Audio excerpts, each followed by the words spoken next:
In this video, I'm going to show you how to eradicate anxiety quickly.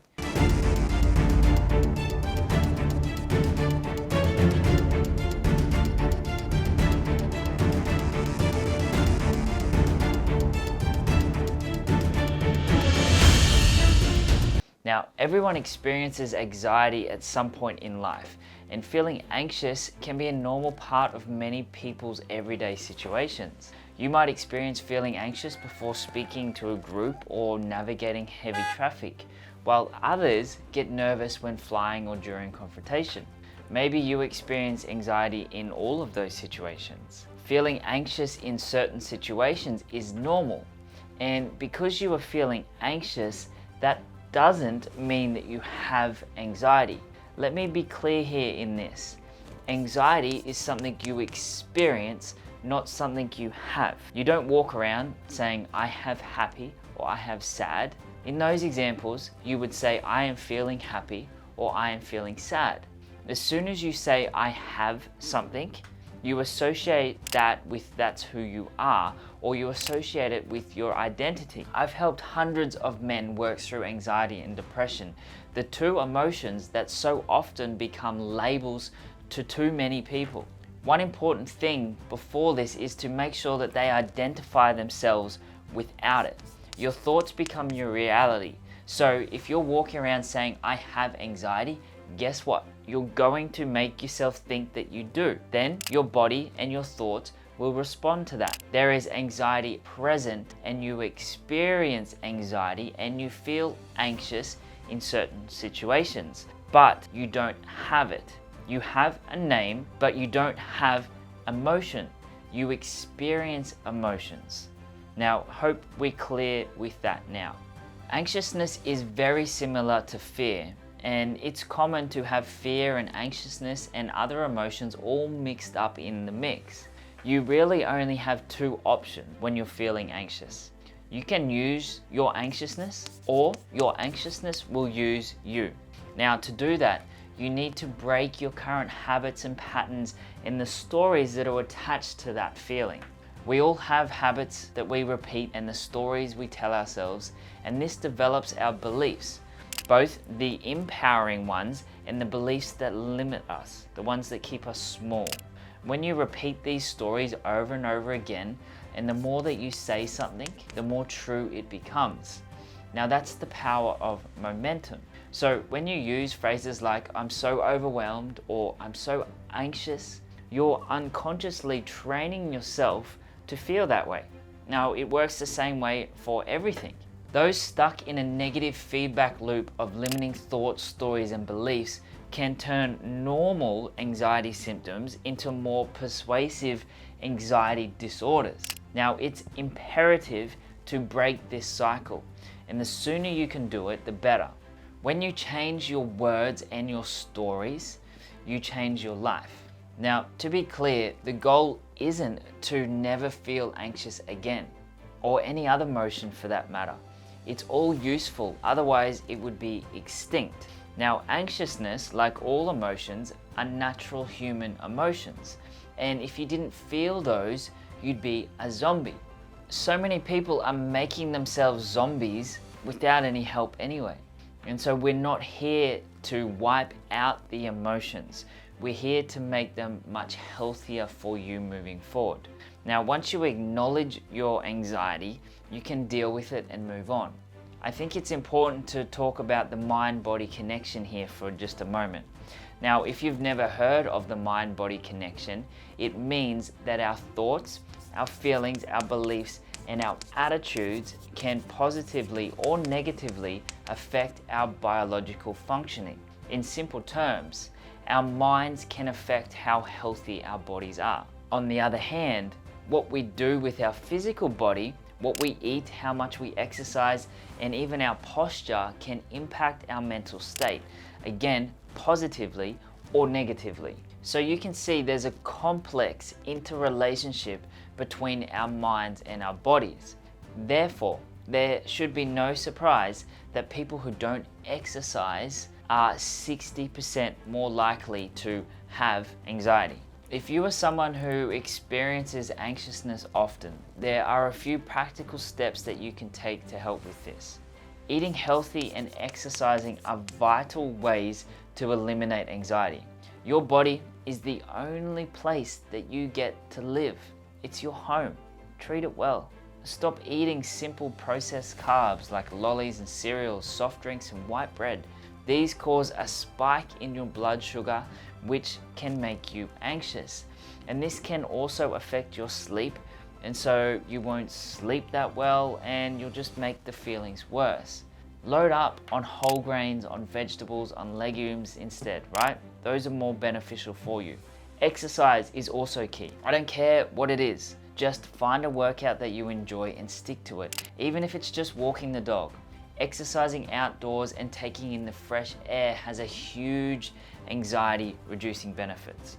The feeling of anxiety is an excessive and persistent worry and fear about everyday situations. And more extreme examples can come with a fast heart rate, rapid breathing, sweating and shaking, and can even manifest into panic attack. Now, just like fear, and going back to the law of polarity, these negative charges of fear are only lopsided and imbalanced perceptions of any given event. So a negatively charged memory of a person, an event, a situation or a circumstance is created only when we are aware of the negatives and we're unaware of the positives. Generally, anxiety is an extreme charge when we see 100% negatives and 0 positives. Every negative charge on the scale on every given event has a corresponding upside. So when we find the positives in your past negative charged events, they balance each other out. Then that event, that situation, the person, the circumstance becomes just an event, only a circumstance and just a situation without the attached charge against it. Therefore, those anxious glasses that we have putting on ourselves are removed so you can return back to your confident, powerful, clear thinking and focused self. Now, this video might be confronting for you at first if you experience high levels of anxiety, but once you work through this, you will begin to see the world without those glasses. And what I'm saying here will make so much more sense to you. Now, I want you to consider that anxiety isn't even real. And I totally understand that it might feel real for you right now, but just hear me out. If I said to you, show me your anxiety, would you be able to do it? Even if you showed me the effects of, say, like a panic attack, that's not showing me anxiety, that's showing me your body movement. Now, have you noticed that you never really get anxious about something after it's already happened? It's always about what might happen in the future. Now, even if you look back at an event and feel anxious, it's not about the event, it's about what might happen in the future from that event occurring. So if there's no anxiety after the event, does that mean it was even there in the first place? Or was it your thinking that made it seem like it was there? Now, emotions are a process and it lasts for 90 seconds when you allow yourself to feel it. What you resist persists. So if you don't acknowledge and allow yourself to feel anxious, which most people don't want to feel, and I get it, it's not pleasurable. So they resist it. And what happens when you don't feel something? You suppress, you repress, or you escape. Now, if we look at how things progress, we start with worry and doubt, which then turns into fear. Fear goes into anxiety. Anxiety is suppressed, and suppression leads to repression. Repression leads to depression. Depression leads to dis-ease, and finally, dis-ease leads to decay or death. And so this is why so many people experience anxiety and depression at the same time, because they experience anxiety, they suppress it and repress it, and it becomes depression.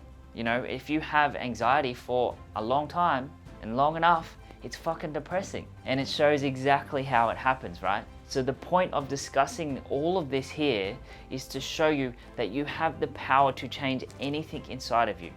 Whether you do or not is completely your call. I just want to show you that the prolonged experiences of living in a certain emotional state have negative effects on you and of your health. And I want you to be the best version of yourself. And to do this, sometimes we need to experience things that are different to the normal shit that's going around, right? So how do we eradicate anxiety in that moment? Well, the first strategy, the physical feeling of anxiety in the body is the same as excitement. So the first thing to do is ask yourself, what am I excited about? Now, this works in a few ways. Firstly, when an emotion is at the forefront of your mind, logic takes a back step. But when logic is at the forefront, your emotions take a back step. Now, this allows you to look at this situation logically, and you can begin to snap yourself out of the feeling. It's like a pattern interrupt, if you've ever heard of one of those. Now, when you do this enough, you will fire and wire new neural nets within your brain, so you will be able to automatically feel that sensation of anxiety, and then you'll start looking for what's exciting until it gets to a point where you have transcended the anxiousness into excitement. Now, the second part of this is what you look for is what you'll find. So if you're feeling anxious, you'll be looking for things to reinforce that. But on the other hand, if you look for things that excite you, you'll find that too. So remember, you get to choose where you put your focus. Now, the second strategy is to imagine floating out past the thing that you are anxious about. If you have an event coming up that you might feel anxious about, imagine floating all the way up into the future after that event. Now, notice that there's no anxiousness there because the event is already done. So if there's no anxiousness afterwards, does that mean there's anything to be anxious about? And so from this place where there is no anxiousness, slowly float back over the event in your mind's eye until you can see and feel there's no anxiousness. Now, you might need to float back out and redo this process a number of times until you get a clear and calm state. Now, the third strategy and the last strategy, and it's probably one of my favorites, I use this all the time to shift my energy, is to use your breath and your body as an instrument to shift your energy. Now, you can remember this as the 3x3. So what we are doing is we are taking 3 breaths in. And so we're taking deep breaths, so 3 breaths in. And then at the end, on the last one, we breathe all the way in. And we breathe more breath. And then you hold your breath, and when you do that, I want you to imagine squeezing your pelvic floor like you're stopping yourself from going to the toilet. You're squeezing your abs, and you're squeezing everything, and you're squeezing and pulling all of your energy and all of your life force up from the lower centers up to the top. And you imagine squeezing it up and hold it for 5 to 10 seconds, squeezing everything, using your body as an instrument, and then you let go and you breathe out. And then you do that again, you do that again. So you do that 3 times. So it's 3 breaths in with a hold, and then you breathe out, and you do that 3 times, and you'll instantly shift the emotion. Now, you can do that with any type of emotion, not just anxiousness. But I feel that when you do it with something like this, you can then transcend that feeling and use it for something that's more useful for you rather than being stuck in that cycle of anxiety. So I hope this helps. Those are the 3 strategies to eradicate anxiety quickly and in this moment. Let me know how you go with it, and we will talk to you soon.